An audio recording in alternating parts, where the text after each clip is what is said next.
Hello aspirants, welcome to the YouTube channel of Bumnaz IAS academy. ठीक है, स्वागत है आप सभी का एक बार वापस से गुजरात हिस्ट्री के लेक्चर सीरीज में। जिन्होंने लास्ट लेक्चर नहीं देखा वो प्लीज़ एक बार लास्ट लेक्चर 20-25 मिनट्स का ही एक बार गो थ्रू करके आइए, जहाँ पे हम लोगों ने डिटेल में डिस्कस किया हुआ है कि अगर आप जीपीएससी क्लास 1 एंड 2 जिसमें ये सारी की सारी पोस्ट्स कवर होती है, deputy collector, DSP, ACSC, ACTD, mamlatdar, TDO, ACF की भले अलग से ली जाती है, आरएफओ की भले अलग से ली जाती है, पीआई की भले अलग से ली जाती है, ठीक है, social welfare officer, section officer वगैरह वगैरह। ठीक है, जीपीएससी क्लास 1 एंड 2 के लिए जितनी भी एग्जाम्स ली जाती है उसके लिए हम लोगों ने Gujarat history, Gujarat culture and Gujarat geography, ये तीनों सब्जेक्ट को लेकर ब्रीफ में डिस्कशन किया हुआ था कि काफ़ी क्रूशियल सब्जेक्ट रहता है, थोड़े बहुत फैक्चुअल है, सोर्सेज को लेकर बच्चे कंफ्यूज रहते हैं, वेटेज को लेकर बच्चे कंफ्यूज रहता है, सिलेबस में क्या है क्या नहीं उसको लेकर कंफ्यूज रहता है। तो वो सारे एस्पेक्ट को क्लैरिफाई करने के लिए हम लोगों ने ये सीरीज चालू की हुई है, Gujarat history, culture and geography. ठीक है, जिसमें लास्ट लेक्चर में गुजरात हिस्ट्री को लेकर ये तीनों चीज़ें हम लोगों ने डिटेल में डिस्कस की थी कि जो भी आपकी क्लास 1 एंड 2 की एग्जाम है, that is GAS and GCS class 1 and 2, Gujarat administrative service and Gujarat civil services class 1 and 2, उसमें गुजरात हिस्ट्री का क्या सिनेरियो रहेगा in prelims and in mains, दोनों के लिए हम लोगों ने हर एक एस्पेक्ट्स चर्चा किए हुए थे कि भाई वेटेज क्या है प्रीलिम्स में और मेंस में, दूसरा सोर्सेस ऑथेंटिकेट कहाँ से कवर करने रहेंगे आपको, तीसरा सिलेबस नए और पुराने में क्या डिफरेंस है। ये तीनों चीज़ हम लोगों ने डिटेल में डिस्कस की थी फॉर गुजरात हिस्ट्री। तो अब से हम लोग गुजरात हिस्ट्री के सारे टॉपिक्स खत्म करेंगे आराम से, ठीक है, जो आपको हर एक एग्जाम में काम लगेंगे। ठीक है, जैसे मैंने बोला था लास्ट लेक्चर में कि यहाँ पे जो भी कंटेंट मैं बोलूँगा लैंग्वेज मेरी इंग्लिश रहेगी ताकि हर एक बच्चा आराम से समझ पाए। पीपीटी या फिर ये लेक्चर का जो भी कंटेंट रहेगा वो इंग्लिश प्लस गुजराती दोनों में रहेगा ऐसा। ठीक है, जो भी टेक्निकल वर्ड्स है वो मैं आपको दोनों लैंग्वेज में बता दूंगा ताकि आपको वो लैंग्वेज का बैरियर एटलीस्ट ये लेक्चर में ना लड़े। ठीक है, कोई भी एग्जाम की तैयारी कर रहे हो बच्चों, जीपीएससी की तैयारी हो, यूपीएससी की कर रहे हो, लैंग्वेज को कभी भी बैरियर मत बनने देना ऐसा। ठीक है, लैंग्वेज कभी भी नॉलेज गेन करने के लिए बैरियर नहीं होना चाहिए, कभी भी नहीं ऐसा। ठीक है, तो यहाँ पे मैं आपको इंग्लिश गुजराती दोनों में कंटेंट प्रोवाइड कर दूंगा। ठीक है, बेसिक रेफरेंस की सारी चीज़ें इंग्लिश में लिखी होगी, जो कंटेंट आपको गुजराती में चाहिए, जो वर्ड उसका मतलब मैं गुजराती में ही बता दूंगा। ठीक है, उसके बाद भी ना समझ आए तो नीचे मुझे कमेंट सेक्शन में लिख के बोल दीजिए कि सर इसका और थोड़ा गुजराती में ओवरव्यू दे देना, मैं नेक्स्ट लेक्चर में या फिर अलग से आपको वो कवर अप करके दे दूंगा। ठीक है, तो उसका ऐसा कोई दिक्कत नहीं है।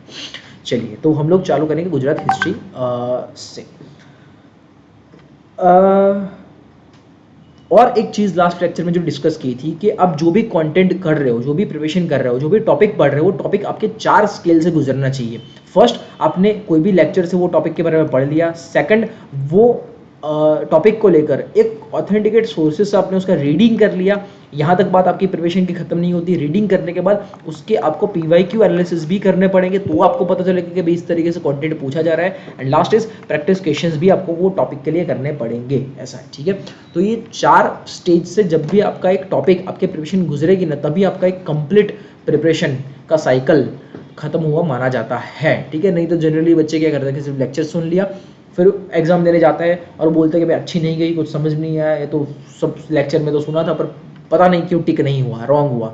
ऑब्वियसली नहीं होगा, या तो इधर उधर से कहीं से भी पढ़ के जाते हैं, जो मिला जो वहाँ से पढ़ लिया, जैसे मिला वहाँ से पढ़ लिया, तो भी आपकी प्रिपरेशन हाफ कहलाई जाती है। ठीक है, पीवाईक्यूज नहीं देखे तो फिर उम्मीद ही छोड़ दो कि भाई बिना पीवाईक्यू एनालिसिस किए आप एग्जाम का ट्रेंड सोच समझ पाओगे। ठीक है, वो पॉसिबल ही नहीं है। जो मैदान में आपको दौड़ना है वो मैदान के बारे में ही नहीं जानते, ट्रैक कितना लंबा है, कहाँ पे कितने हर्डल्स है, वो ही नहीं जानते, तो फिर कैसे ही दौड़ जीत पाओगे ऐसा है। ठीक है, तो बिना पीवाईक्यू एनालिसिस किए तो भाई उम्मीद ही छोड़ दो।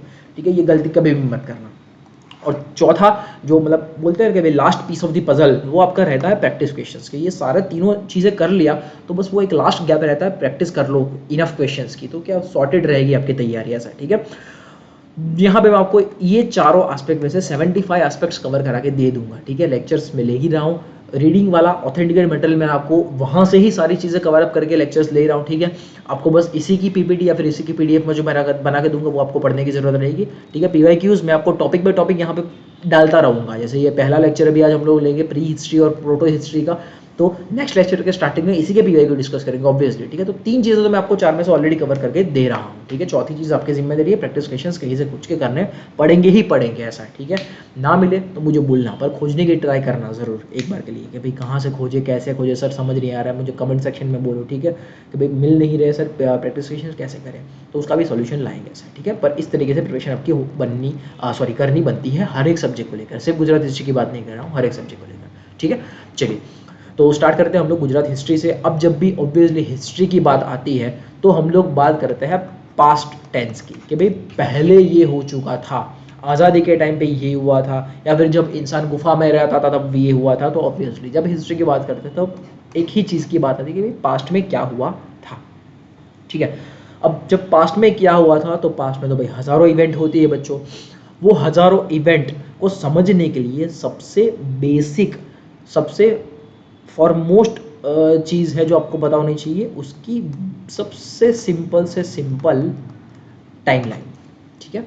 सबसे सिंपल से सिंपल टाइमलाइन आपको ध्यान में होनी चाहिए कि जब भी हम लोग हिस्ट्री की बात करें, दैट मीन्स हम लोग कुछ ना कुछ पास्ट इवेंट्स की बात कर रहे हैं। अब जब भी पास्ट इवेंट्स की बात कर रहे हैं तो वो इवेंट्स की सीक्वेंस आपको ध्यान में होनी चाहिए, ठीक है। अब सीक्वेंस ध्यान में होने के लिए उसका टेक्निकल मतलब उसको बोलते हैं हम लोग कि भाई उसकी टाइमलाइन ध्यान में होनी चाहिए। गुजराती में अगर उसको बोले तो તમને એ બધી ઘટનાઓની સમય રેખા ખબર હોવી જોઈએ કે ભાઈ ગાંધીજી ક્યારે આવ્યા હતા, ગાંધીજી આવ્યા હતા એ પહેલાં આ ઇવેન્ટ થઈ હતી કે એ પછી થઈ હતી। સ્ટોન એજ પાષાણ યુગની વાત કરી તો ભાઈ કયો પાષાણ યુગ પહેલાં હતો, કયો પછી હતો, ठीक है। गुप्ता पहले थे, मौर्य पहले थे, उसमें कौन कौन से ट्रैवलर्स कब आए थे, कब नहीं आए थे। तो सबसे बेसिक चीज़ आपको पता होनी चाहिए, दैट इज टाइमलाइन। अगर टाइमलाइन बहुत सटीक तरीके से समझ में आ गई है, याद रह गई है, ठीक है, तो आपका आधा हिस्ट्री का काम वहीं खत्म हो जाएगा, ऐसा है, ठीक है। द रीज़न बीइंग क्योंकि टाइमलाइन कभी भी रटने वाली चीज़ नहीं होती है। अच्छा चलो याद करते हैं बैठ के, पहले हड़प्पा हुआ था, हड़प्पा में पहले ये हुआ था, हड़प्पा के बाद जैनिज्म बुद्धिज्म हुआ, उसके बाद ये हुआ। कभी भी टाइमलाइन रटने की बात नहीं होती, ऐसा, ठीक है। बस उसको स्टोरी फॉर्म में समझो, ठीक है। स्टोरी फॉर्म में वो टाइमलाइन को समझो कि अच्छा पहले ऐसे ऐसे इवेंट्स हुई थी, इसके बाद ऐसा हुआ, तो इस तरीके से प्रोग्रेशन होकर ग्रेजुअली चेंज हुआ कि पहले इंसान गुफा में रह रहा था, गुफा में रहते रहते उसने कुछ अगर आग खोजा, आग से उसने कुछ खाना पकाना चालू किया, फिर उसने कुछ टूल्स बनाए, टूल्स में भी इस तरीके से वैरायटी आती गई। अब टूल्स के बारे में वो ज़्यादा समझता गया तो उसको ज़्यादा नॉलेज हुआ, वो टूल्स हुआ, अग्नि आ गई, उसके पास आग आ गई, उसने एनिमल के साथ कुछ लेन देन चालू की। तो वो 2-4 चीज़ें चालू करने के बाद उसने उसका एक ही चीज़ बनता था कि भाई प्रॉपर सिविलाइजेशन स्टार्ट करना। सिविलाइजेशन स्टार्ट कर दी उसने, हड़प्पा बनाया, हड़प्पा के बाद कुछ XYZ इवेंट हुई, तो ऑब्वियसली वहाँ से फिर हम लोग कनेक्ट करेंगे जैनिज्म बुद्धिज्म को, ठीक है। जैनिज्म बुद्धिज्म से कनेक्ट करेंगे, फिर उसके बाद ऑब्वियसली हम लोग कनेक्ट करेंगे महाजनपद्स को। तो मतलब वो सारी कनेक्टिंग डॉट्स अगर आपके सही बैठ रहे हैं ना, तो आपको टाइमलाइन भी रटने की जरूरत नहीं पड़ेगी, इजीली याद रह जाएगी, ऐसा, ठीक है। और टाइमलाइन इजीली याद रह गई स्टोरी फॉर्म में, तो आपका हिस्ट्री का आधा काम वहीं खत्म हो जाएगा, ऐसा है, ठीक है। चलिए तो इस तरीके से पूरा टाइमलाइन समझ के हम लोग पूरा हिस्ट्री स्टार्ट करते हैं गुजरात के लिए, ठीक है। भले मैंने अभी ये सारे टर्म्स बोले हैं इन जनरल कि भाई हड़प्पा हो गया, जैनिज्म बुद्धिज्म हो गया, मौर्य हो गया, गुप्ता हो गया, महाजनपद हो गया, पर ये सारी चीज़ें अभी हम लोग सिर्फ और सिर्फ गुजरात के कॉन्टेक्स्ट में पढ़ेंगे, ये चीज़ मत भूलना है, ऐसा, ठीक है। तो अगर इंडियन हिस्ट्री का टाइमलाइन एक बार के लिए वीक है या फिर इंडियन हिस्ट्री नहीं हुआ है तो वो थोड़ा आपको ध्यान में होना चाहिए, ठीक है। बेसिक टाइमलाइन तो मैं बता दूंगा, उसका दिक्कत नहीं है, पर इंडियन हिस्ट्री के बेसिक फैक्ट्स तो आपको ध्यान में होने चाहिए कि हाँ भाई मौर्य था तो मौर्य ये टाइम पीरियड इंडिया में इस तरीके से था, और उसमें फिर हम लोग बात कर रहे हैं गुजरात की। एक बेसिक ब्रीफिंग तो मैं दे ही दूंगा, पर फिर भी आपको अगर डिटेल में पता हो तो ज़्यादा बेहतर है, ऐसा, ठीक है। चलिए तो स्टार्ट करते हैं गुजरात हिस्ट्री, ठीक है। जब भी हिस्ट्री की बात करें, मैंने बोला पास्ट इवेंट्स की बात करते हैं, ठीक है। अब हिस्ट्री को अगर फॉर्मल तरीके से एज अ सब्जेक्ट पढ़ा जाए, एज अ सब्जेक्ट उसके बारे में लिखा पढ़ा सोचा समझा रिसर्च किया जाए, तो उसको 3 तरीके से हम लोग देखते हैं, ठीक है। हिस्ट्री को हम लोग 3 तरीके से देख सकते हैं। एक ऐसा इतिहास, एक ऐसी हिस्ट्री हमारे पास जो है, जो हम लोग अलग अलग बुक्स में से पढ़ के उसके बारे में हम लोगों ने जाना है। जैसे भाई महाभारत की किताब हो गई, रामायण की किताब हो गई, और कोई रिलीजियस की किताब हो गई, ठीक है, या फिर कोई ना कोई लिटरेचर हो गया, कोई साहित्य हो गया, ठीक है, कोई पोएम हो गई, वगैरह वगैरह वगैरह, ठीक है। तो अगर प्रॉपर डॉक्यूमेंटेड सोर्सेज से पढ़ के हम लोगों ने वो इतिहास को जाना है तो वो अलग तरीके का इतिहास है एक, ठीक है। दूसरा, कुछ हिस्ट्री के बारे में, कुछ पास्ट कि इवेंट्स, कुछ घटनाओं के बारे में हमको सिर्फ मुंह ज़बानी याद है। मुंह ज़बानी मतलब मेरे पापा ने मुझे बोला था, मैं मेरे बेटे को बोलूँगा, कल उठ के मेरे बेटे उनके बेटों को जाके बोलेंगे, ठीक है। तो उस तरीके से सिर्फ माउथ टू माउथ वो इवेंट या फिर वो चीज़ें टाइमलाइन में आगे बढ़ती जाती है। तो कुछ इवेंट्स हमको उस तरीके से पता होती है कि हाँ भाई ऐसा हुआ था। कोई पूछेगा कहाँ लिखा है, लिखा तो नहीं है पर मेरे दादा मुझे बोल के गए थे। अब दादा को जाके पूछेंगे कि आपको कैसे पता, तो दादा बोलेंगे भाई मेरे परदादा ने मुझे बोला था, या फिर मेरे गाँव में किसी ने मुझे ऐसा बोला था कि हाँ भाई यहाँ पे ऐसा हुआ था, ठीक है। तो कुछ इवेंट्स हमको इस तरीके से पता होती है। और कुछ इवेंट ऐसी है कि जो ना कहीं पे सच डॉक्यूमेंटेड है फॉर्मली, ना किसी को मुंह जबानी माउथ टू माउथ याद है, ऐसा है, ठीक है।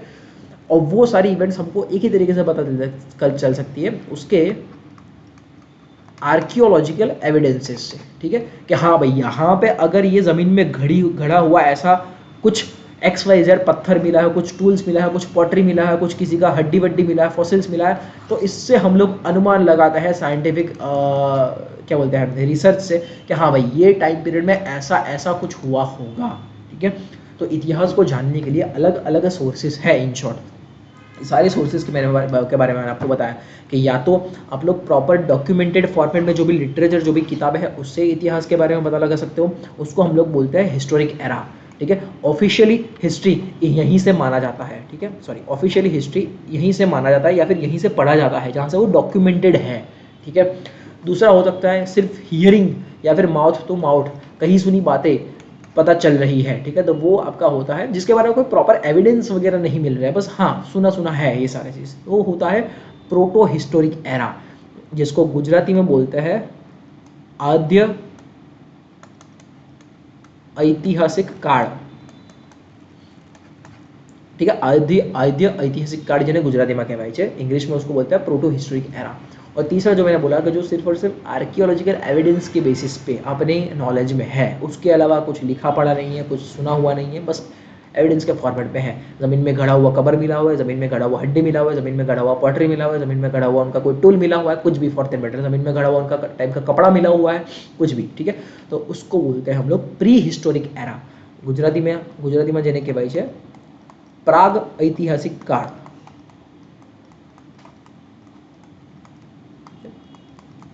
प्राग ऐतिहासिक काળ જેને ગુજરાતીમાં કહેવામાં આવે છે।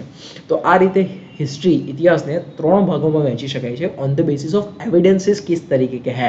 કયા ત્રણ ભાગ? તો સૌથી પહેલો પ્રાગ ऐतिहासिक काળ, જેના પુરાવા આપણને પુરાતત્વના સ્વરૂપે મળ્યા છે કે આર્कियोलॉजिकल एविडेंसेस मिले हुए हैं।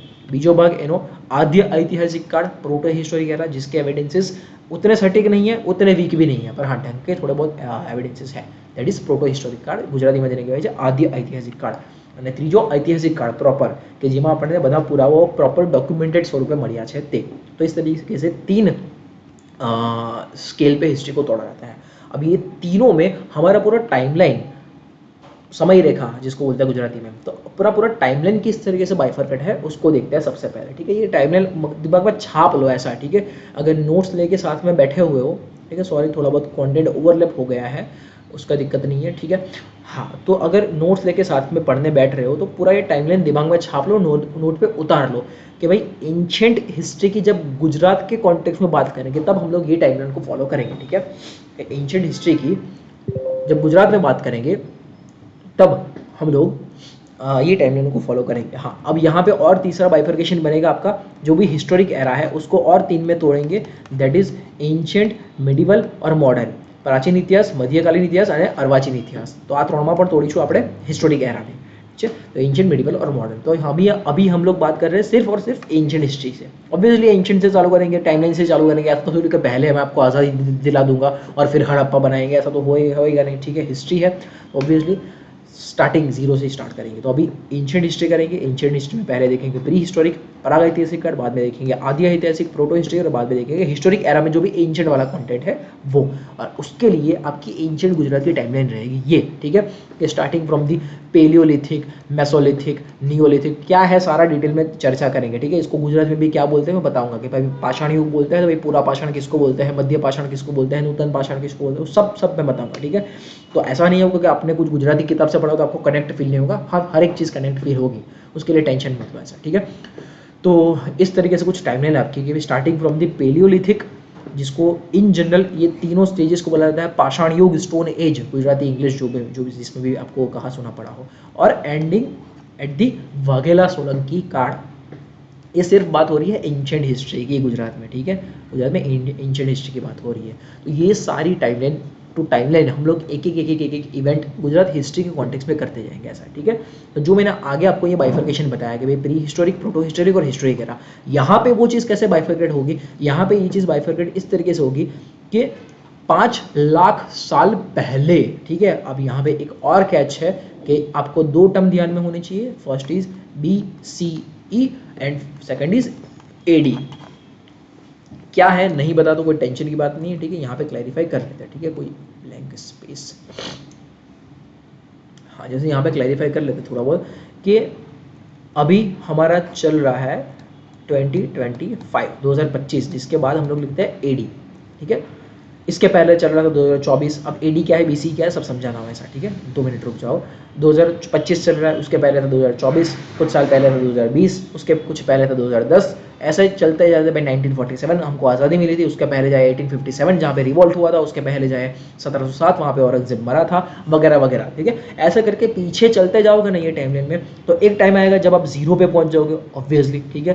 तो जीरो के पहले अगर जाना हो ना तो उल्टा जाना पड़ता है, जैसे वो मैथ में याद है, वो नंबर वाला याद करते थे, जीरो यहाँ पे +1, यहाँ पे +2, यहाँ पे +3, और यहाँ पे लिखते थे -1, -2, -3, उसी तरीके का कुछ है यहाँ पे, ठीक है। कि ये यहाँ पे सारे साल लिख दिए 2025 से लेके 0, और यहाँ पे पिछला लिखना चालू किया कि भाई 1, 2, 3, 4, 5, इस तरीके से उल्टा लिखना चालू किया, ठीक है। तो ये पूरी टाइमलाइन आपकी इस तरीके से बनती है।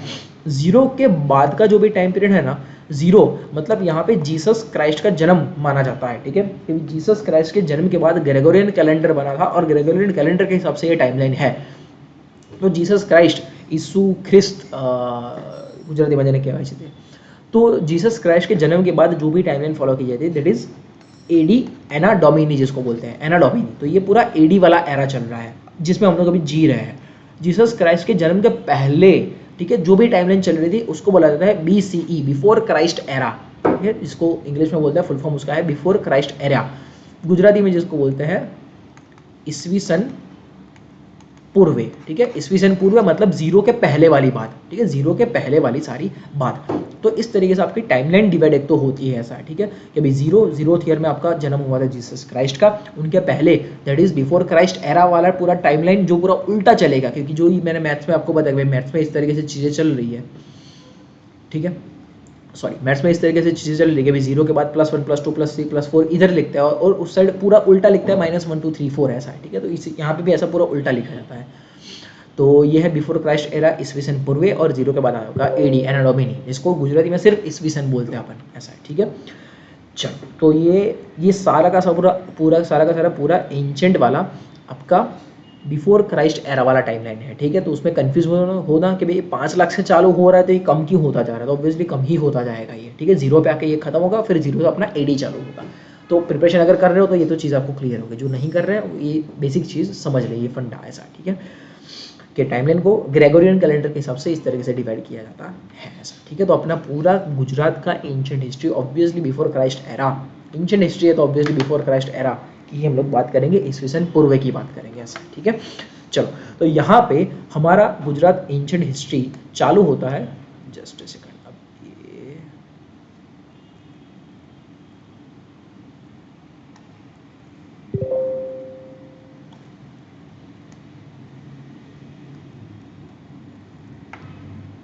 हाँ, चलो ठीक है। अब यहाँ से हम लोग चालू करते हैं starting from the 5 lakh BCE, ईसवी पूर्वे 5 लाख વર્ષો પહેલાની આપણે વાત કરીએ છીએ, ઠીક છે। तो 5 लाख BC से हम लोग स्टार्ट करेंगे। 5 लाख BCE से लेके 1000 BCE तक, ठीक है, ईस्वी सन पूर्व तक हमारा ये कहलाता है प्री हिस्टोरिक एरा, जिसको गुजराती में बोलते हैं, जैसे मैंने बोला गुजराती में जिसको बोलते हैं प्राग ऐतिहासिक काल। 1000 BCE से चालू होके अप्रोक्सीमेटली 600 BCE तक, ठीक है, ये सारे अप्रोक्सीमेट है, एग्जैक्ट नंबर्स हम लोग करेंगे टॉपिक बाय टॉपिक।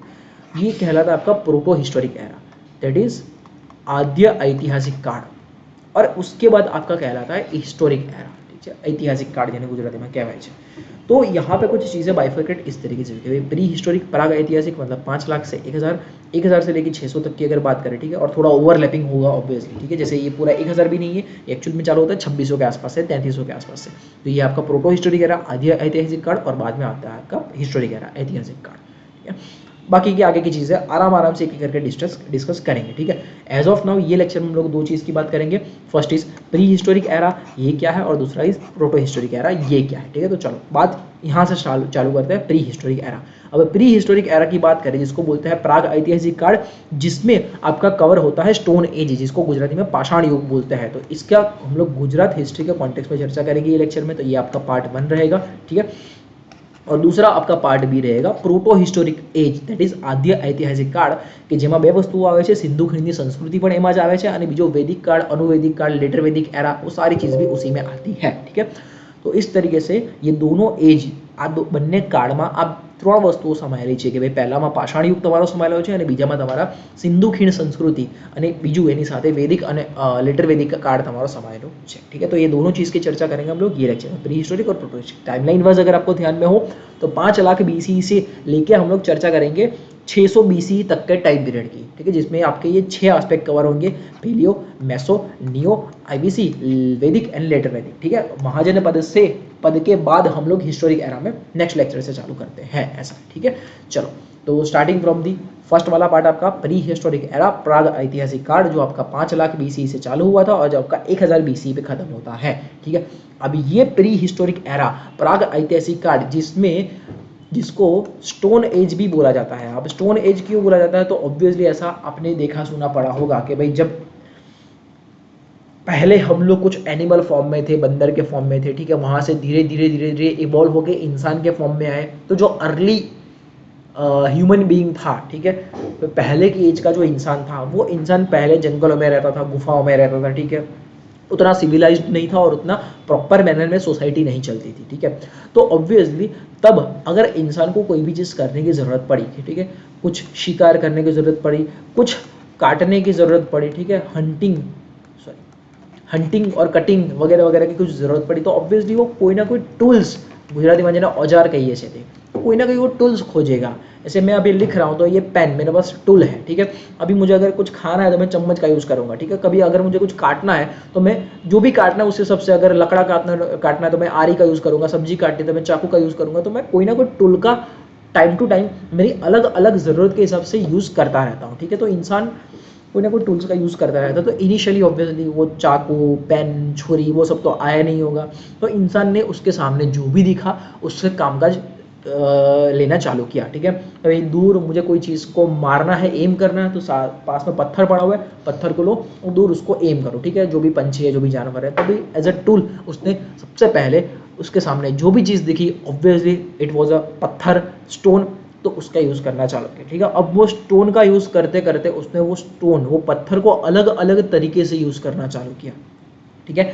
कि भाई कहीं हिट करना हो तो पत्थर, भाई कुछ काटना हो तो पत्थर की एज थोड़ी शार्प कर दो, तो भाई कुछ काटने में भी यूज़ हो पाएगा। तो उस तरीके से उसने पत्थर का अलग अलग तरीके से यूज़ करना चालू किया, ठीक है।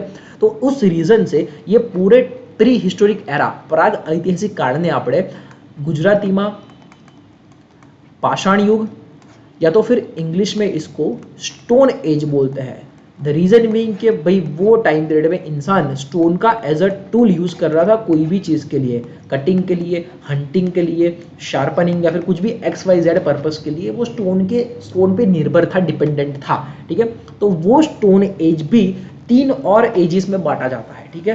क्यों? क्योंकि भाई ऑब्वियस है कि भाई पहले जैसे सेम ये जो मेरी पेन है, ठीक है, जिसको मैं कोई XYZ पेन टेप पे यूज़ कर रहा हूँ, तो पहले हम लोग वो 2 रुपये वाली पेन यूज़ करते थे, फिर हम लोगों ने कुछ जेल पेन निकाले, फिर कुछ वो फाउंटेन पेन निकाली, फिर कुछ किया, फिर वो एप्पल पेन आई, फिर ये पेन आई, ठीक है।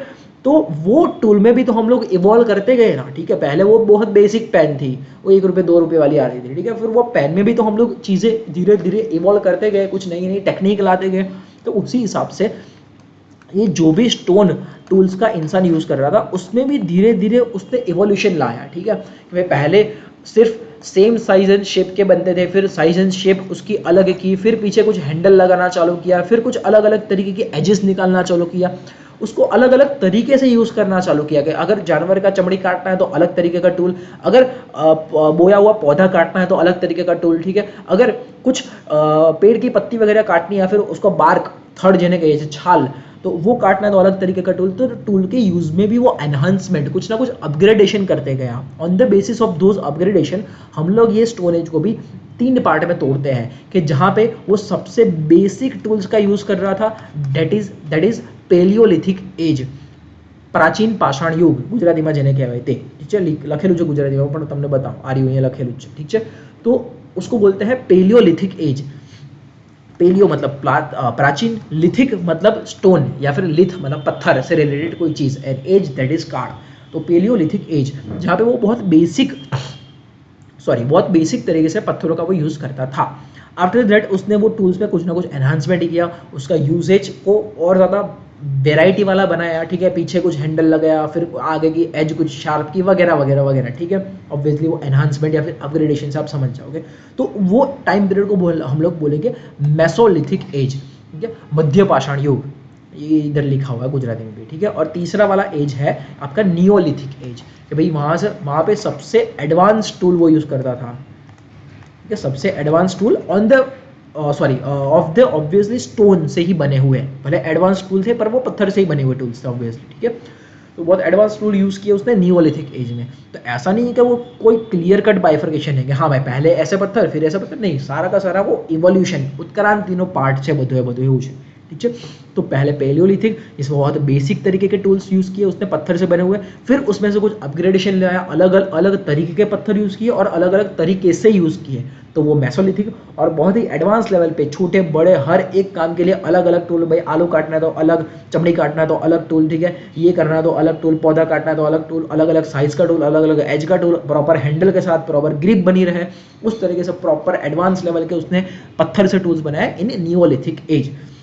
तो इस तरीके से ये आपके स्टोन एज या फिर प्राग ऐतिहासिक काल या फिर प्री हिस्टोरिक एरा को भी 3 पार्ट में तोड़ा जाएगा, जो टाइमलाइन वाइज कुछ इस तरीके से बिछा हुआ है कि भाई 5 लाख से 10,000 BCE ईस्वीसन पूर्व 5 लाख થી 10,000 સુધીમાં, જેને કહેવાય છે તે પ્રાચીન પાષાણ યુગ, 10,000 BCE થી 6,000 BCE સુધી જેને કહેવાય છે મેસોલિથિક, ક્યાં તો ગુજરાતીમાં જેને કહેવાય છે મધ્ય પાષાણ યુગ, અને ત્રીજો છે આપણો 6,000 BCE થી 1,000 BCE સુધી, ઈસવીસન પૂર્વે 6,000 થી 1,000, જેને કહેવાય છે ઇંગ્લિશમાં નિયોલિથિક એજ અને ગુજરાતીમાં જેને કહેવાય છે નૂતન પાષાણ युग, ठीक है। चलो, तो इतनी चीज़ें क्लैरिफाई हुई। अभी हम लोग बात कर रहे हैं ये पूरे टाइमलाइन में, ये टाइमलाइन कहीं पे लिख लेना, बार बार मैं भी दिखाता रहूँगा, पर ये पूरे टाइमलाइन में हम लोग सबसे इनिशियल, सबसे स्टार्टिंग फेज की बात कर रहे हैं, that is pre historic era. Pre historic era में जब इंसान ने जीना करना चालू किया, खाना पीना रहना कहना चालू किया, तो उसके लिए उसको टूल्स की रिक्वायरमेंट पड़ी। सारा का सारा टूल्स उसने बनाया पत्थरों से, क्योंकि आजू बाजू देखेगा तो वही चीज़ सबसे ज़्यादा मोस्ट अवेलेबल और इजीली एक्सेसिबल था। तो पत्थरों से उसने टूल्स बनाए, वो टूल्स अलग अलग तरीके से अपग्रेड करता गया, और वो अपग्रेडेशन के बेसिस पे हम लोगों ने वो स्टोन एज ए पाषाण युग क्या तो ए प्राग ऐतिहासिक काળ ने બીજા 3 તબક્કામાં તોડી દીધા, दैट इज पेलियोलिथिक, मेसोलिथिक और नियोलिथिक, ठीक है। अब ये तीनों एज की बात करते थे कि पेलियोलिथिक में किस तरीके से चीज़ें हुआ करती थी, मेसोलिथिक में किस तरीके से चीज़ें हुआ करती थी, और नियोलिथिक में चीज़ें किस तरीके से, दैट्स इट, ठीक है। इतना कर लिया तो आपका प्री हिस्टोरिक खत्म, ऐसा है, ठीक है। चलिए, तो स्टार्ट करते हैं कि भाई पेलियोलिथिक एज में इंसान क्या था, कैसे था, क्या यूज़ किया था, उसकी साइट्स फॉर दैट मैटर, ठीक है। हाँ, ये भी करना पड़ेगा कि ये सारे एजिस की साइट्स, इसके एविडेंसेस गुजरात में कहाँ कहाँ से मिले हुए, ऑब्वियसली तभी हमारा गुजरात हिस्ट्री खत्म होगा, ऐसा है, ठीक है।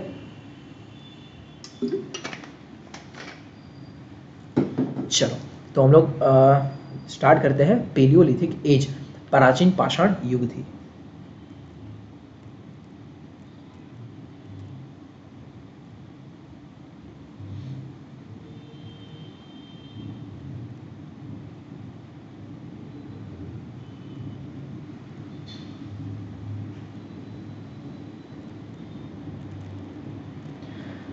ठीक है, चलो तो સ્ટાર્ટિંગ ફ્રોમ ધી પાષાણ યુગ અને એમાં પણ પ્રાચીન પાષાણ યુગ, दैट इज पेलियोलिथिक एज। ठीक है, चीज़ें क्लियर है? कुछ भी ना समझ आए कमेंट सेक्शन में पूछते रहेगा, मैं टाइम टू टाइम वो देख के एकेडमी से जवाब आपको मिलता रहेगा। ठीक है, वापस बोल रहा हूँ, ये पूरा जो लेक्चर चल रहा है इंग्लिश गुजराती दोनों में चलेगा। जीपीएससी क्लास 1 2 3 तीनों एग्जाम को कैटर करेगा। उसको लेकर जो भी फ्री पीडीएफ या फिर जो भी फ्री कंटेंट रखा जाएगा, हमारी टेलीग्राम चैनल बुबनास आईएएस एकेडमी की टेलीग्राम चैनल को फॉलो कर लीजिएगा। इंस्टाग्राम को भी फॉर दैट मैटर फॉलो कर लीजिएगा। यूट्यूब तो सब्सक्राइब कर ही लो। वहाँ पे आपको ये इसकी पीडीएफ्स वगैरह, उसके प्रैक्टिस क्वेश्चंस या फिर पीवाईक्यू का एनालिसिस घर में डालो तो मैं वहाँ पे डालता रहूँगा ऐसा। ठीक है, टाइम टू टाइम थोड़ा एक बार सिग्निफिकेंट पोर्शन खत्म हो जाए उसके बाद हम लोग डालते रहेंगे ऐसा। ठीक है, चलिए तो बात करते हैं पेलियोलिथिक प्राचीन पाषाण युग से, जो आपका चालू होता है 5 लाख बीसी से और जो आपका खत्म होता है 10,000 बीसी पे। ठीक है, इसमें हाँ सॉरी, अब वो पेलियोलिथिक को भी और 3 पार्ट में तोड़ा गया है। ठीक है, same on the basis of variety of tools, कि भाई पत्थरों को अलग अलग तरीके से यूज करना है। ठीक है, तो वो पेलियोलिथिक को भी और 3 पार्ट में तोड़ा गया है, दैट इज आदि प्राचीन पाषाण युग, मध्य प्राचीन पाषाण युग और अंत्य प्राचीन पाषाण युग। इंग्लिश में उसको अगर बोला जाए तो lower palaeolithic age, middle palaeolithic age और अपर पेलियोलिथिक एज। ठीक है, एक बेसिक तरीके से ऐसा ट्री या फिर जिसको बोलते हैं फ्लो चार्ट के फॉर्म में उसको तोड़ देने का, तो आपको इजिली याद रहेगा कि भाई मैं पहले बात की, मैंने प्री हिस्टोरिक की, प्री हिस्टोरिक को 3 में तोड़ा और 3 में से ये जो पहला है, कौन सा पहला, ये जो पेलियोलिथिक है उसको और 3 में तोड़ रहे हैं। तो भाई यहाँ से अभी बात चालू कर रहे हैं, कौन से 3 में तोड़ा उसको, लोअर, मिडिल और अपर। गुजराती में अगर कहिए तो आदि प्राचीन पाषाण युग, मध्य प्राचीन पाषाण युग और अंत्य प्राचीन पाषाण युग। अब इसका टाइम पीरियड यहाँ पे लिखा हुआ है। ठीक है, हाँ अभी फर्स्ट इंस्टेंस में पहले ही लेक्चर में इतने सारे फैक्ट्स, इतने सारे टाइमलाइन के ईयर याद ना रहे तो कोई दिक्कत नहीं है। ठीक है, आराम से करो, धीरे धीरे याद रह जाएगा। ठीक है, फैक्ट्स है तो ऐसा खुद से भी उम्मीद मत रखो कि भाई सारी चीजें पहली ही बार में याद रह जाएगी। उतना फैक्चुअल याद रखने की कैपेसिटी किसी की नहीं होती। हाँ, धीरे धीरे जब आप देखोगे, पढ़ोगे, सोचोगे, समझोगे, क्वेश्चन सॉल्व करोगे, तब जाके वो फैक्ट्स याद रहते हैं। इसलिए वो 4 स्टेजेस की साइकिल की मैं बार बार बात करते रहता हूँ ऐसा। ठीक है, चलो तो लोअर, मिडिल और अपर। ठीक है, इसके बाद आपका ये अपर मर्ज हो जाएगा मेसोलिथिक में और फिर मेसोलिथिक आपका मर्ज हो जाएगा नियोलिथिक में। इस तरीके से हम लोग ये स्टोरी लाइन में जा रहे हैं। ठीक है, चलो तो बात करते हैं starting from the lower palaeolithic. Lower palaeolithic आदि प्राचीन पाषाण युग, જે તમારો સ્ટાર્ટ થાય છે 5 લાખ થી 1 લાખ ઈસવીસન પૂર્વે 5 લાખ થી 1 લાખ વર્ષ થી તમારો ચાલુ થાય છે આદि प्राचीन पाषाण युग, that is lower palaeolithic age. ठीक है, चलो तो अभी सबसे पहले इसके एविडेंस, अब ये सारा चीज़ें हम लोग गुजरात हिस्ट्री के कॉन्टेक्स्ट में डिस्कस करेंगे। ठीक है, भले ये इन जनरल हिस्ट्री है, इंडिया में भी यही पढ़ा जाता है, पर इसको हम लोग सिर्फ यहाँ पे गुजरात हिस्ट्री के कॉन्टेक्स्ट में पढ़ेंगे। ऑब्वियसली गुजरात हिस्ट्री के लेक्चर चल रहे हैं हमारे।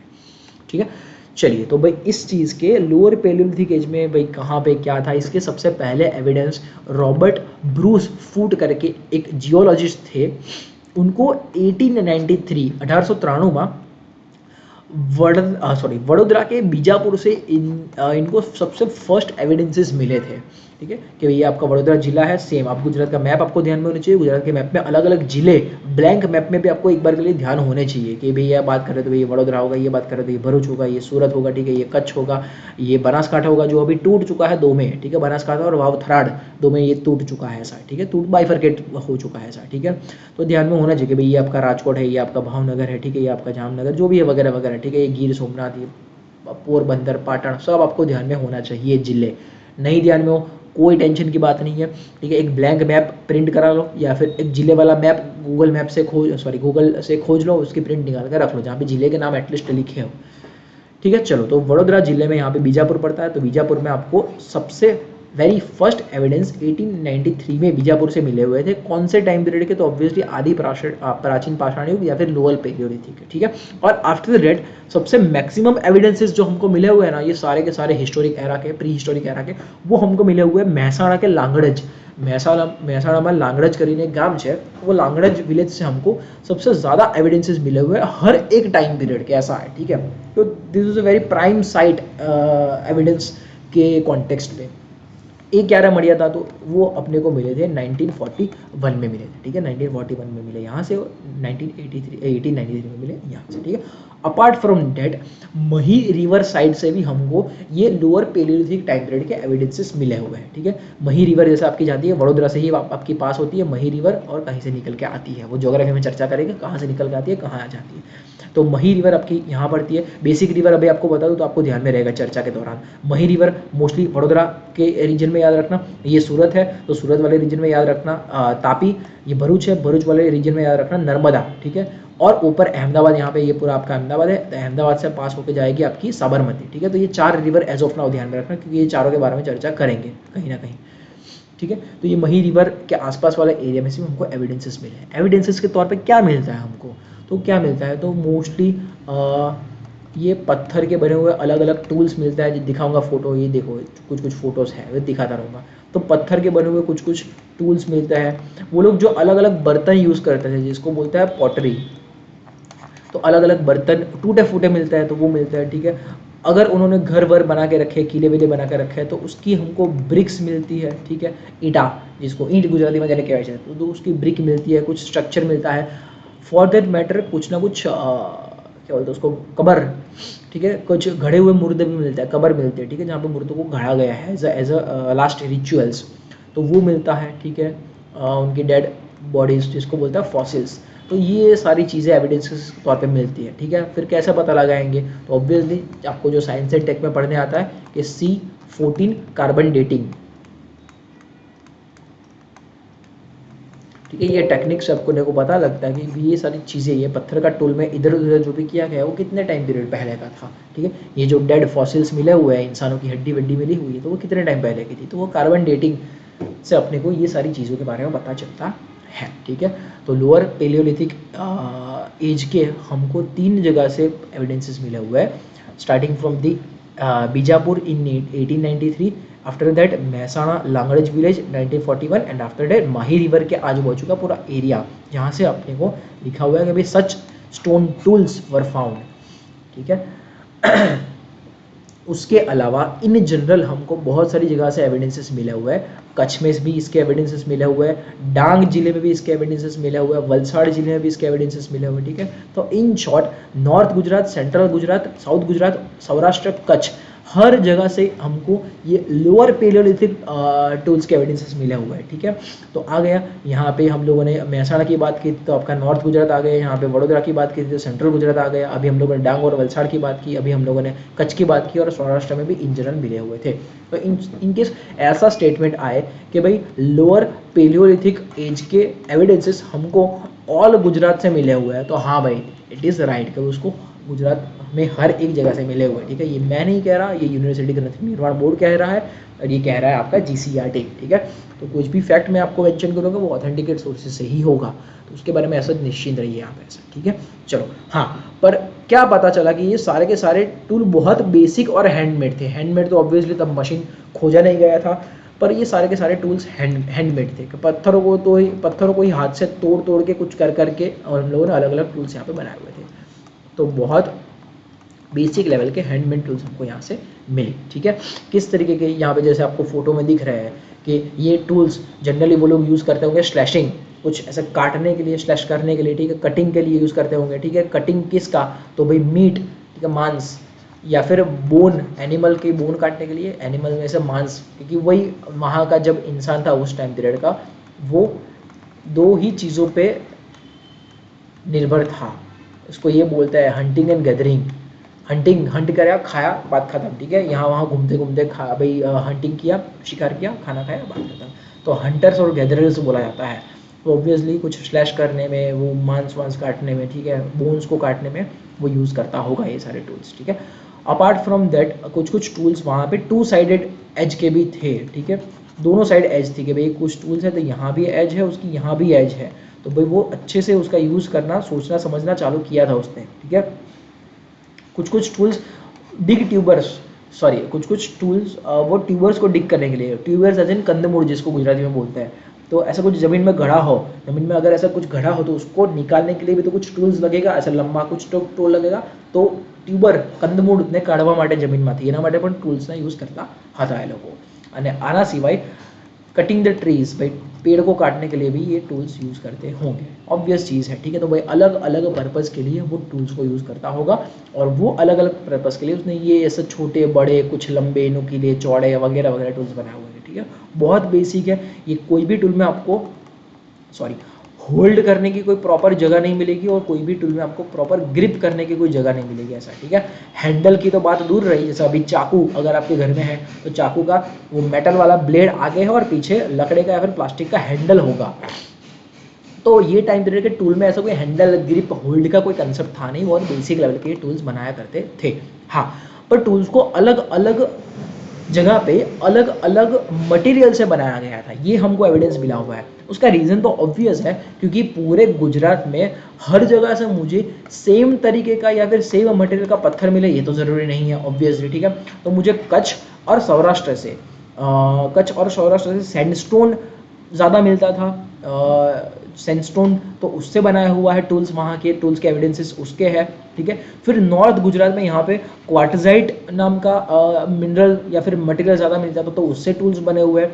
और यहाँ पे साउथ गुजरात और मिडिल गुजरात में मही, ओरसंग, डांग, वलसाड़, ये पूरे एरिया में क्वार्ट्ज नाम का मटेरियल ज़्यादा मिलता था वो टाइम पीरियड पे, तो उससे टूल्स बने हुए हैं, ऑब्वियस चीज़ है, ठीक है।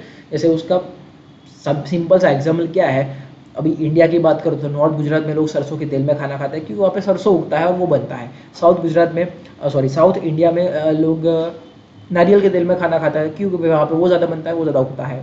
अपने गुजरात की बात करूँ तो मगफड़ी तेल, क्या तो कपासिया तेल, ग्राउंड नट या फिर कॉटन ऑयल, तो वो खाते हैं, ठीक है, कॉटन सीड ऑयल, क्योंकि यहाँ पे मगफड़ी ज़्यादा उगती है और यहाँ पे कपास ज़्यादा उगता है। तो जिस तरीके का मटेरियल जहाँ पे मिलता है लोगों को, उस तरीके के मटेरियल से ही अपना जीवन निर्वाह करते हैं। तो भाई कच्छ और सौराष्ट्र वाले लोगों के पास सैंडस्टोन अवेलेबल था, तो उससे उन लोगों ने उनके टूल्स बनाए।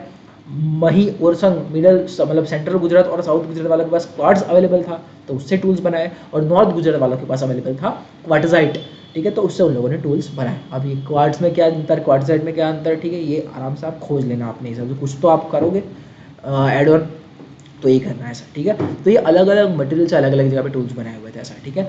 ह्यूमन लाइफ की उस टाइम पे बात करें तो कोई भी अपने को ह्यूमन बोन या फिर स्केलेटन का एविडेंस नहीं मिला हुआ है।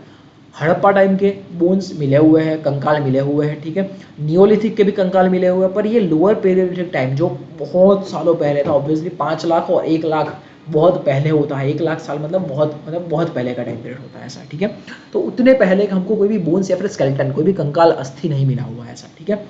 हाँ, पर इतना तो हम लोग सोच समझ पाए हुए हैं कि क्योंकि साथ में कोई कपड़े का भी एविडेंस नहीं मिला हुआ है, कोई भी बनाया हुआ कपड़ा नहीं था, कॉटन का, धागे का, इसका उसका कोई भी कपड़ा नहीं था, तो हम लोग ये मान के चलता है कि उस समय का इंसान भाई क्लोथिंग भी एक्सेप्ट नहीं करता होगा, भाई कपड़ा वपड़ा भी नहीं पहनता होगा, और ना कोई तरीके के ऑर्नामेंट्स पहनता होगा भाई सुशोभन के लिए। मे भी हो सकता है कि भाई वो पत्तों के बने हुए कपड़े पहनता हो, पर पत्ते तो भाई ऑब्वियसली इतने टाइम तक डिसॉल्व हो गए होंगे ऐसा, ठीक है। तो कोई भी अपने को क्लोथिंग या फिर ऑर्नामेंट्स का एविडेंसेस नहीं मिला है, पर हाँ अलग अलग मटेरियल के टूल का एविडेंस मिला हुआ है, जो मैंने आपको यहाँ पे बोला। तो ये सारी बात हुई हमारी लोअर पेलियोलिथिक आदि प्राचीन पाषाण युग में लाइन है। फिर उसके अलावा, ठीक है, जैसे वही चीज़ है कि सेंट्रल गुजरात, साउथ गुजरात, कच्छ और सौराष्ट्र हर जगह से मिला हुआ है, ठीक है। थिक सैंड और बसाल्ट का था, सॉरी हाँ, ये अब बात हो रही है मिडिल पेलियोलिथिक की, ठीक है। तो मिडिल पेलियोलिथिक में भी गुजराती लिखने में थोड़ी भूल है, लोअर पेलियोलिथिक में आदि प्राचीन पाषाण युग लिखा हुआ, यहाँ पे मध्य प्राचीन पाषाण युग आता है ऐसा, ठीक है। मध्य प्राचीन पाषाण युग जो आपका चालू होता है 1 लाख BC से, और जो आपका खत्म होता है 40,000 BC पे। ईस्वी से पूर्व 1 लाख थी, 40,000 वर्ष। तो इसके भी एविडेंस हमको सेंट्रल गुजरात, ये वाला पार्ट, कच्छ, सौराष्ट्र और सॉरी, तो इसके भी एविडेंसेस हमको गुजरात में 4 जगह से मिले हुए हैं। इसका रीज़न ऑब्वियस है कि इसके पहले अगर 4 जगह पे इंसान रह रहा था, ठीक है, तो वही 4 जगह पे वो अपने टूल्स को अपग्रेड करके आजू बाजू और रहना चालू करेगा। तो पहले ये 4 जगह पे था, तो बाद में भी ये 4 जगह पे आपको इसके एविडेंसेस मिलेंगे, ऑब्वियस चीज़ है ऐसा, ठीक है। हाँ, पर अब क्या है, अब टूल्स में कुछ अपग्रेडेशन देखा गया। कैसा अपग्रेडेशन देखा गया, तो भाई जबकि अलग अलग रिवर ने अलग अलग सेडिमेंट, जैसे कि बसाल्ट या फिर सैंड या फिर अलग अलग तरीके का सेडिमेंट डिपॉजिट किया कि भाई यहाँ पे आपकी तापी है, यहाँ पे नर्मदा है, यहाँ पे मही है, यहाँ पे साबरमती है, यहाँ पे लूणी रिवर है कच्छ की, सौराष्ट्र में बहुत सारी रिवर्स है। तो रिवर्स ने बहुत सारा अलग अलग मटीरियल डिपॉजिट किया। गुजराती में अगर यानी कि भाई तो निक्षेपण नदी जो कांप, ठीक है। तो बहुत सारा मटेरियल डिपॉजिट किया, तो नया मटेरियल उसको मिला, तो नई तरीके से उसने टूल्स को अपग्रेड किया, ठीक है। अपग्रेड कैसे किया कि अब जैसे वो टूल के आगे बहुत नुकीला ब्लेड जैसा एक शीट बनाना लगा, ठीक है, तो फ्लैट टॉप के साथ है कि भाई एकदम नुकीला आगे वाला हिस्सा है ताकि ईजिली चीज़ों को कट किया जा सके ऐसा, ठीक है। तो भाई उसने अपने टूल्स को अपग्रेड किया कि एकदम नुकीला धारदार आगे वाला हिस्सा रखा ब्लेड जैसा, ठीक है। अब उतना हिस्सा है ब्लेड जैसा एकदम नुकीला परफेक्ट, तो भाई अच्छा है। तो अच्छा इसलिए है क्योंकि वो जो एनिमल को हंट करता था, वो एनिमल को हंट तो उसने कर लिया, उसका मीट खा लिया, ठीक है। उसका मीट खा लिया, उसका मांस खाने के बाद उसका जो बाहर का लेदर बचेगा ना, वो लेदर भी अब वो उखाड़ सकता है आराम से, ठीक है।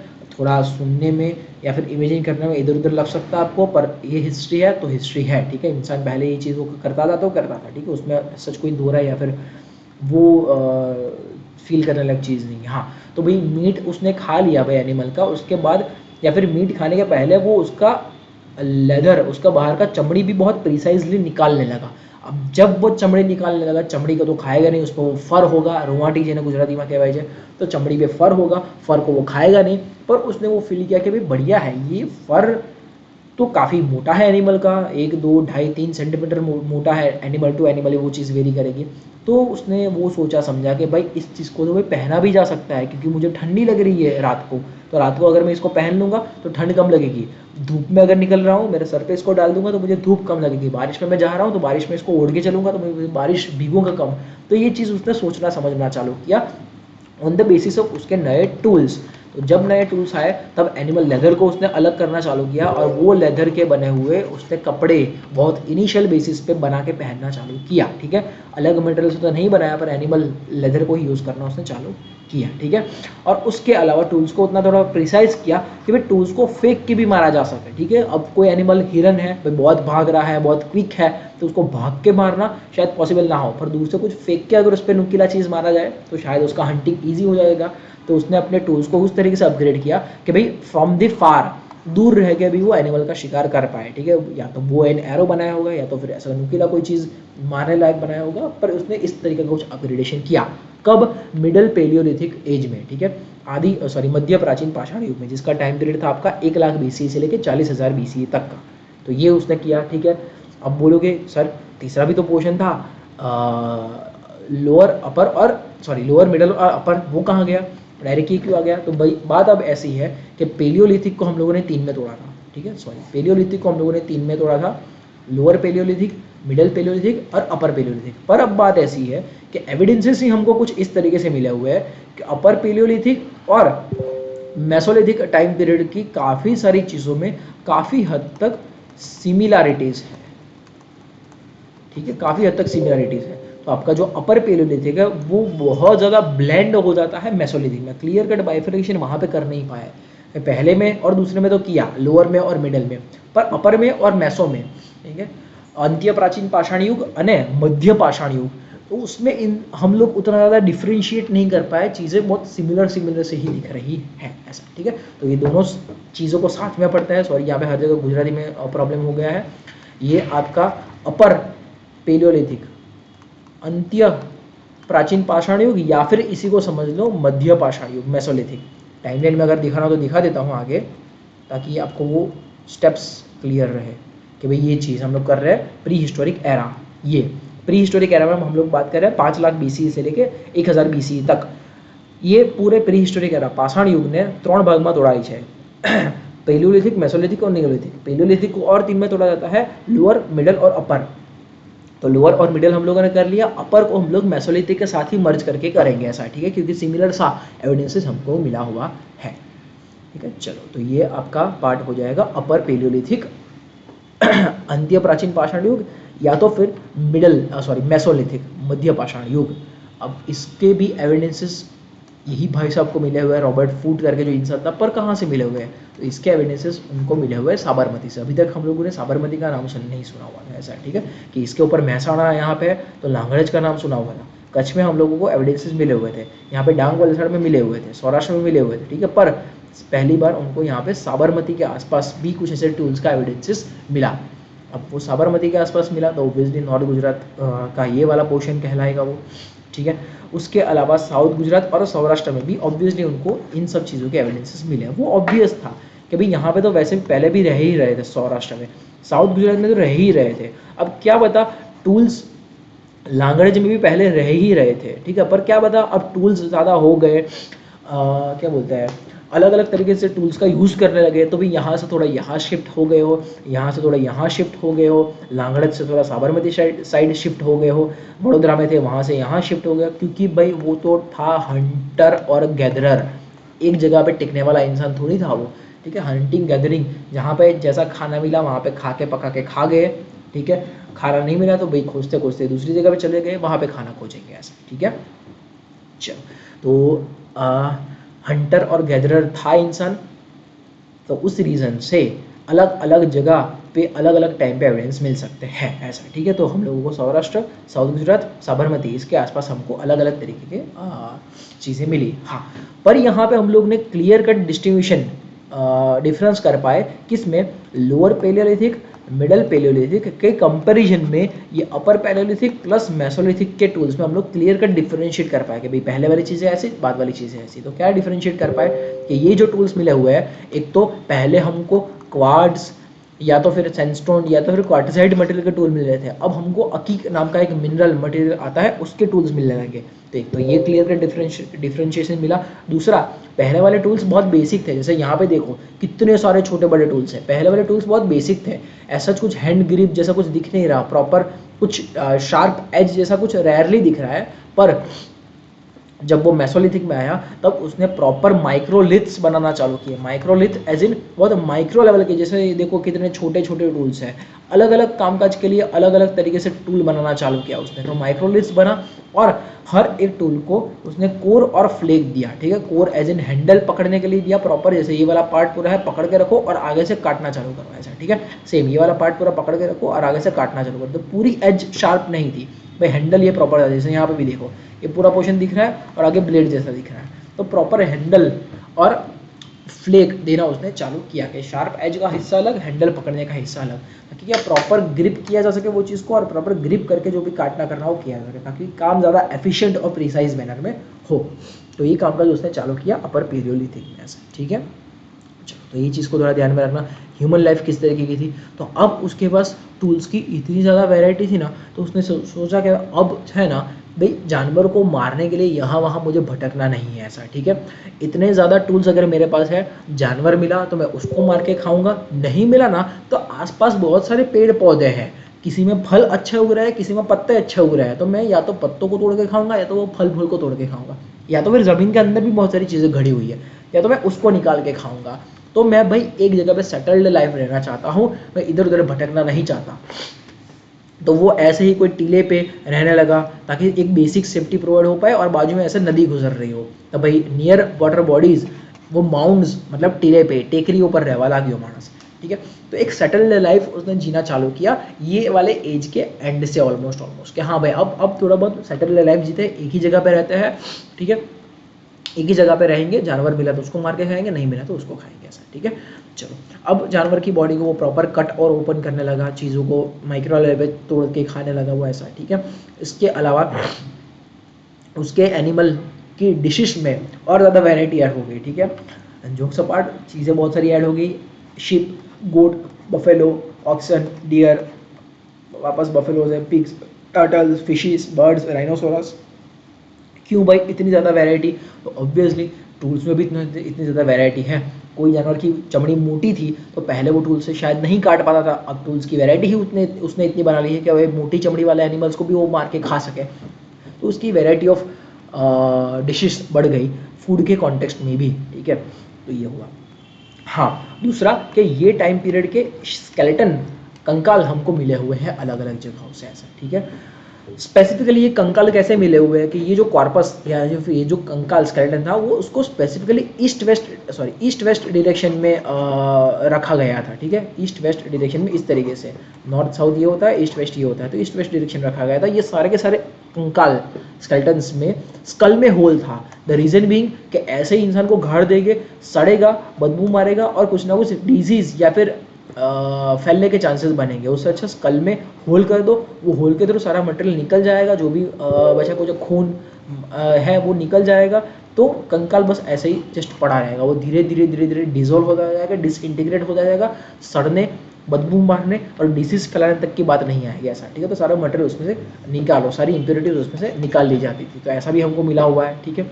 हाँ, जैसे मैंने बोला कि अब वो एक जगह पे रहने लायक चीज़ें करने लगा, अब एक जगह पे रह रहा है, ठीक है, बाजू से नदी गुजर रही है, बाजू में उसका यहाँ पे झोपड़ी है या फिर कुछ भी है जिसमें वो रह रहा है, या फिर गुफा है, वॉट एवर बी इट, पर नदी से पानी लाने के लिए, पानी लाके यहाँ पे स्टोर करने के लिए कुछ तो उसको वेसल चाहिए रहेगा। तो उसने, हाँ भाई, पहली बार नदी के पास गीली मिट्टी देखी, गीली मिट्टी को उठाया, गीली मिट्टी को सूखने के बाद उसने फील किया तो ये सूखने के बाद तो बहुत प्रॉपर स्ट्रांग हो जाती है, तो उसमें से उसने मिट्टी के बर्तन, अर्धनवेयर्स बनाना चालू किए, ठीक है। तो यहाँ पे प्रॉपर थोड़ा किसी का बोलते हैं कि घर संसार उसने बसाना चालू किया, थोड़ा बहुत वो सिविलाइज्ड बनना चालू हुआ अपर पेलियोलिथिक या फिर मेसोलिथिक एज में, ऐसा, ठीक है। तो ऐसा कुछ करना उसने बहुत ही लेट मेसोलिथिक में चालू किया कि हाँ भाई अब ऐसा कुछ करते हैं भाई, शांति से जीते हैं, ज़्यादा हड़बड़ी करनी नहीं है, भागा दौड़ी नहीं करनी है। अब तब जाके वो प्रॉपर उसके नए फेज में आया, दैट इज नियोलिथिक, कि यहाँ पे प्रॉपर स्ट्रक्चर्ड लाइफस्टाइल वो जीने लगा, ठीक है, और पूरा अलग तरीके से। That is the last stage of पाषाण युग, या फिर आपका प्री हिस्टोरिक एरा का ये last stage, that is Neolithic. तो स्टोन एज का ये लास्ट एज आपका पड़ता है नियोलिथिक, कि भाई नियोलिथिक में अब वो प्रॉपर परमानेंट लाइफस्टाइल जीने लगा कि भाई यहीं पे रहूँगा जीवन भर, यहीं पे मेरा खाना पीना चलेगा, यहीं पे मेरा मरना करना होगा, यहीं पे मेरे शादी वगैरह बच्चे होंगे, यहीं पे मैं रहूँगा, ऐसा, ठीक है। तो उसके लिए प्रॉपर स्ट्रक्चर्ड हाउस में वो परमानेंटली रहने लगा, ठीक है। और तब जाके वो रिवर के साइड विलेज का कंसेप्ट आया कि भाई नदी के बाजू में गाँव बसाया उसने जाके पहली बार, ऐसा है, ठीक है। अब उसने फील किया कि ये बार बार मैं जानवर को मार के काट के खा जाता हूँ, उससे अच्छा देखो ये वो बैल जो चल रहा है खेत में, उसके पीछे मैं कुछ अगर जोत दूँ तो मेरा पूरा खेत मुझे वो कल्टीवेट करके दे सकता है, ठीक है। या फिर ये जो कुत्ता है उसको मैं मार के खा रहा था अभी तक, ठीक है, भले मतलब बोलने में थोड़ा स्लैंग या फिर जोक जैसा है, पर अगर ये कुत्ता है, डॉग है, उसको अगर मैं मार के खा रहा हूँ, उससे अच्छा भाई रात को मैं अगर मुझे यहीं पे अब सोना है, ठीक है, परमानेंट लाइफ जीनी है, तो आजू बाजू से कोई वाइल्ड एनिमल के अटैक का मुझे खतरा है, उससे अच्छा मैं ये कुत्ते का यूज़ करता हूँ, डॉग का यूज़ करता हूँ सेफ्टी पर्पज से। तो भाई ये रात को जगा रहेगा, थोड़ी बहुत हरकत सुनेगा तो ये भौंकेगा तो भाई मुझे अलर्ट मैसेज मिलेगा। तो apart from the food aspect, animal को इंसान ने और अलग अलग तरीके से भी यूज़ करना चालू किया, ठीक है, जिससे उसका अपना भी काम निकाला जा सके, ठीक है। तो ये चीज़ भी ध्यान रखो कि भाई ऑब्वियस प्रोग्रेशन है कि एक जगह पे टिक के रहना है तो हर एक सोर्स रिसोर्सेज चाहिए रहता है, ठीक है, कि बाजू में खेत बनाएंगे तो उसको जोतने के लिए भाई बैल चाहिए, रात को रहना है शांति से आराम से तो भाई वाइल्ड एनिमल से प्रोटेक्शन के लिए कुत्तों का अलर्ट चाहिए, ऐसा, ठीक है। तो भाई सिर्फ खाने तक की बात सीमित नहीं है, अब जानवर और इंसान साथ में रहने लगे, थोड़ा सिविलियन मैनर में, ठीक है, थोड़ा सिविलाइज्ड सोसाइटी, गाँव बसा के वो लोग रहने लगे, ऐसा, ठीक है। अब जब परमानेंट रहना है तो चीज़ें बहुत सटीक चाहिए, टूल्स परमानेंट और ढंग के टूल्स चाहिए जिसका यूज़ प्रॉपरली किया जाएगा। तो यहाँ पे उसने टूल्स में प्रॉपर ऐसा हैंडल बनाया, ठीक है, कि ये हैंडल बना हुआ है, आगे कुछ टूल्स या पत्थर जुड़ा हुआ है, ये टूल्स हमको मिले हुए, ये एविडेंसेस है बाकायदा कि stone tools of neolithic age. जैसे देखो सारे टूल्स एकदम सटीक है, ट्राइंगुलर है, जिसका जैसा यूज़ वैसा ही यूज़, तो अलग अलग मटेरियल में से बने हुए अलग अलग साइजेस के विथ हैंडल विदाउट हैंडल, जैसा यूज़ वैसे प्रॉपर वो टूल्स बनाने लगा, ऐसा, ठीक है। फैशनड टूल्स मतलब अलग अलग कोई साइज शेप टोन, कोई स्टोन के हुए, कोई क्ले के हुए, ठीक है, जिसमें किसी में वुडन हैंडल है, किसी में बोन का हैंडल है, फॉर दैट मैटर के भाई एनिमल की हड्डी का भी एज अ हैंडल वो यूज़ करता था अगर स्ट्रॉन्ग या फिर लंबी वाली हड्डी है तो, ठीक है।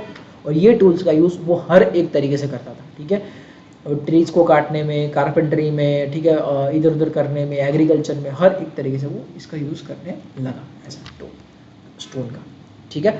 हाँ, तो ये एरा मतलब नूतन पाषाण युग, न्यूलिथिक एज, जो आपका 6000 बीसी से लेके था 1000 बीसी तक। इसके एविडेंसेस हमको कहाँ से मिले हुए थे? इसके एविडेंसेस हमको 3-4 जगह से मिले हुए हैं, ठीक है। तापी बेसिन, यहाँ पे डांग, और यहाँ पे लांगड़ज आपको पड़ता है महसाणा में। तो सिमिलर से ही जगह देखेगी, वो तो ऑब्वियस है क्योंकि यहाँ पे रहता था, यहीं पे रह के वो अपने आप को अपग्रेड करता जाएगा ना, ऐसा है, ठीक है। वो अलग अलग जगह पे थोड़ी जाएगा अपग्रेडेशन के लिए, भाई यहाँ का पत्थर भी यूज़ कर लो, यहाँ का भी यूज़ नहीं, भाई यहाँ पे था तो वहीं पे अपने आप को अपग्रेड करता जाएगा, ऐसा, ठीक है। चलो, तो भाई ये 3-4 जगह पे गुजरात में उसके हमको एविडेंसेस मिले हुए हैं, लांगड़ज इन महसाणा, तापी बेसिन इन सूरत या फिर उसके आसपास का एरिया, एंड लास्ट इज डांग। तो ये सारी जगहों पे हमको एविडेंसेस मिले हुए हैं, पर ये सारे एविडेंसेस में हमको टूल्स के एविडेंसेस मिले, हमको स्केलेटन के एविडेंसेस मिले, हमको उसके रहने करने वाली जगहों के एविडेंसेस मिले, बट ठीक है, हमको अभी तक कोई भी रिटर्न फॉर्मेट में वो कोई चीज़ लिख के गया हो, ठीक है, ऐसा कोई भी एविडेंस हमको नहीं मिला हुआ है, ठीक है। दैट मीन्स कि यहाँ तक कोई भी तरीके का राइटिंग डेवलप नहीं हुआ था। हाँ, गुफा में रहते रहते उसने गुफा में ही अलग अलग चीज़ें ड्रॉ करना चालू किया था कि भाई यहाँ पे ऐसा कुछ एनिमल बना लिया, यहाँ पे कुछ कर रहे हैं उसके बारे में कुछ ना कुछ ड्रॉ कर दिया। तो ऐसा कुछ ड्राइंग हमको मिला हुआ है। जैसे इंडियन हिस्ट्री पढ़ोगे ना, तब पढ़ोगे कि भाई मध्य प्रदेश में जो भीमबेटका केव्स है, तो वो सारी केव्स से हमको ये प्रॉपर ड्राइंग्स मिले हुए, पर रिटर्न राइटिंग फॉर्मेट में हमको कुछ नहीं मिला हुआ। मतलब राइटिंग की स्किल अभी तक उसने डेवलप नहीं की थी। ड्राइंग की स्किल भी बहुत लेटर स्टेज में उसने डेवलप की होगी, ऐसा माना जा सकता है। ठीक है, तो ये कुछ था आपका। तो ये आपका पूरा एक पोर्शन पड़ता है प्री हिस्टोरिक एरा का। ठीक है, प्री हिस्टोरिक एरा वापस से मैं आपको क्विक रिवाइज करवा दूँ। प्री हिस्टोरिक एरा मतलब प्राग ऐतिहासिक काल। प्राग ऐतिहासिक काल એને स्टोन एज पाषाण युग પણ કહેવામાં આવે છે। ધ રીઝન ઇઝ क्योंकि तब वो सारे के सारे टूल्स स्टोन के बने हुए यूज़ करता। हाँ, जैसे ही मटेरियल बदला वैसे ही हम लोगों ने एज का या फिर टाइम पीरियड का नाम बदल दिया, तब उसको हम लोगों ने बोल दिया proto historic. The reason mean वहाँ पे हमको आयरन भी मिलेगा, बाद में कॉपर भी मिलेगा, कॉपर से जिंक से हम लोग टिन ब्रॉन्ज ब्रास वगैरह वगैरह बनाएंगे, तो हमारा पूरा मटेरियल ही चेंज हो गया। मटेरियल चेंज हो गया तो हम लोगों ने वो टाइम पीरियड का नाम चेंज कर दिया, बोला हम लोगों ने प्रोटो हिस्टोरिक। नेक्स्ट लेक्चर में उसकी चर्चा करेंगे, पर अभी हम लोगों ने चर्चा की प्री हिस्टोरिक एरा की। Prehistoric era stone age प्राग ऐतिहासिक काળ, જેમાં ત્રણ વસ્તુઓ છે, पेलियोलिथिक प्राचीन पाषाण युग, मेसोलिथिक मध्य पाषाण युग और नियोलिथिक नूतन पाषाण युग। पेलियोलिथिक को और तीन में तोड़ा जाएगा, लोअर मिडल और अपर। अपर आपका मर्ज करेगा पूरा का पूरा मेसोलिथिक से। ठीक है, यहाँ तक की चर्चा क्लियर। नेक्स्ट लेक्चर में हम लोग मिलते हैं बच्चों प्रोटो हिस्टोरिक के साथ। प्रोटो हिस्टोरिक की सारी चीज़ें के बारे में इतनी डिटेल में चर्चा करेंगे, और बाद में वो लेक्चर के एंड में हम लोग प्री हिस्टोरिक और प्रोटो हिस्टोरिक के जितने भी PYQs आपके आए हुए थे GPSC क्लास 1 और 2 एग्जाम में पिछले 5-6 साल से, वो सारे के सारे PYQs भी नेक्स्ट लेक्चर में कवर करेंगे। ठीक है, चलिए, तो इसकी फ्री नोट्स वगैरह कंटेंट के लिए प्लीज़ हमारी टेलीग्राम चैनल को फॉलो कर लीजिए, हमारे इंस्टाग्राम चैनल को फॉलो कर लीजिए, और फॉर द रेमेंडरी यूट्यूब को सब्सक्राइब कर लीजिए। और अगर ये लेक्चर पसंद आया तो प्लीज़ लाइक कर दीजिएगा। कुछ भी डाउट, कुछ भी क्वेरी, कुछ भी पूछना करना हो apart from the Gujarat history भी GPSC को लेकर, प्लीज़ कमेंट सेक्शन में आपका कमेंट लिखिएगा। ठीक है, चलिए, थैंक यू सो मच बच्चों, मिलते हैं हम लोग नेक्स्ट लेक्चर में नेक्स्ट कंटेंट के साथ, starting from the proto historic era.